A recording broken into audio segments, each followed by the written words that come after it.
Hello, my name is Juliette Prince. I'm a lecturer at Staffordshire University and I work on the policing team.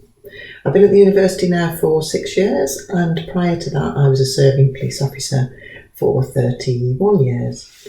What I want to talk to you today is about the importance of the internet in police investigations.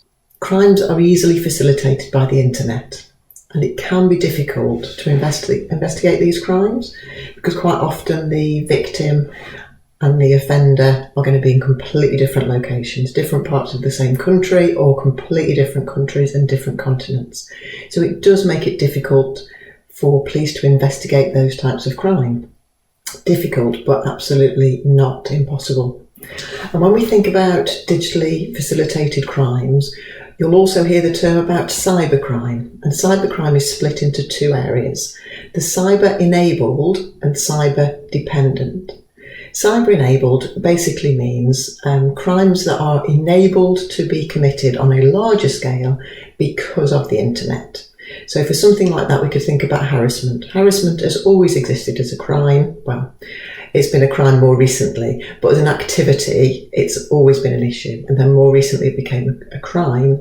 Now, because of the internet, the scale and the scope of that is obviously much, much broader. One offender could harass thousands and thousands and thousands of people without ever leaving their home. So that is an example of a cyber-enabled crime.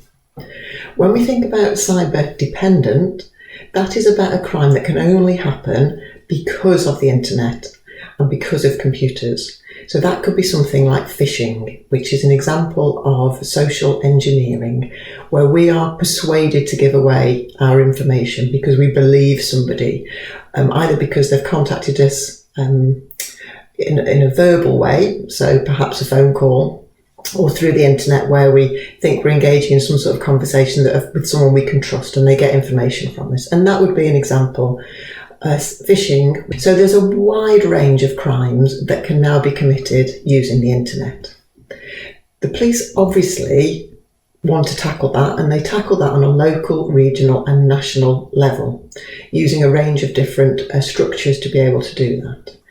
But if we think about the police use of the internet, it is actually much broader than investigating crimes that are reported. That's obviously a really important role of policing, but police also need to be providing reassurance for communities, and the internet is a really fabulous help in that regard because of the reach that policing can have using the internet.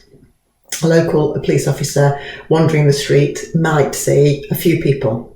If those people are indoors or if they're in a different part of their house and they walk past, they're not going to see them. But as we know, with the internet, with all the social media opportunities, that range is much, much broader. So a key role of policing around community engagement is made easier with the use of the internet, and in particular social media, but not exclusively social media. That obviously doesn't work for everybody because lots of people don't like using the internet frequently. They don't perhaps engage with police forces or police officers, but it does have the opportunity to reach hard to reach groups and a larger proportion of the population at each time. And obviously police use technology themselves. So if we think about, handheld devices, smart devices, they have a real opportunity to enable police officers and people working within policing, for example PCSOs, to be visible for longer as part of this community engagement, about being there to reassure people. If people working in policing can use their smart devices on the street while they're out and about or sitting in their police vehicle, that means that they are seen and visible rather than in a police station. So it's a really practical way that technology, and being handheld technology, can be a real help to policing. And obviously those handheld devices, whether they be a phone or a tablet, also give them quick access to information and intelligence. So that instant, I think that person might be wanted. I think I recognise their face, I better check that out. That instant being able to do that, together with some of the technologies that link with that. Obviously, the internet also gives policing a real opportunity around managing incidents, to work with other agencies, to share information and intelligence at a really quick pace, and to make sure that it's done securely as well. So there's lots of advantages there. If we think as well about an investigation about police and other agencies, because when we think about policing, it is broader than just the police. So we could be thinking about the National Crime Agency, for example, or Trading Standards, or the fraud department of a bank. So think about policing perhaps a little bit broader than just your image of a police officer, because it could be people working in policing who are not police officers, and it can also be lots and lots of other agencies who are involved in policing activity. So for all of those agencies, if we think about the use of the internet for investigations, you can very quickly, I think about the way that we as individuals interact with the internet and the opportunities that gives policing to explore that. So where are our phones? When did we use them? If we've been involved in crime, where was our phone at that time? Who did we call? What messages did we get? As well as some of the apps that we use that perhaps aren't so quickly thought of about opportunities for investigation. So what maybe the apps say? What about some of the Internet of Things? What can that tell us? So if somebody has got this really smart fridge that orders their shopping for them, what opportunities are there around that for investigations? And one of the recent developments in that type of area was actually something that one of our students on a partner course looked at around the Fitbit and what information that can give people investigating crimes.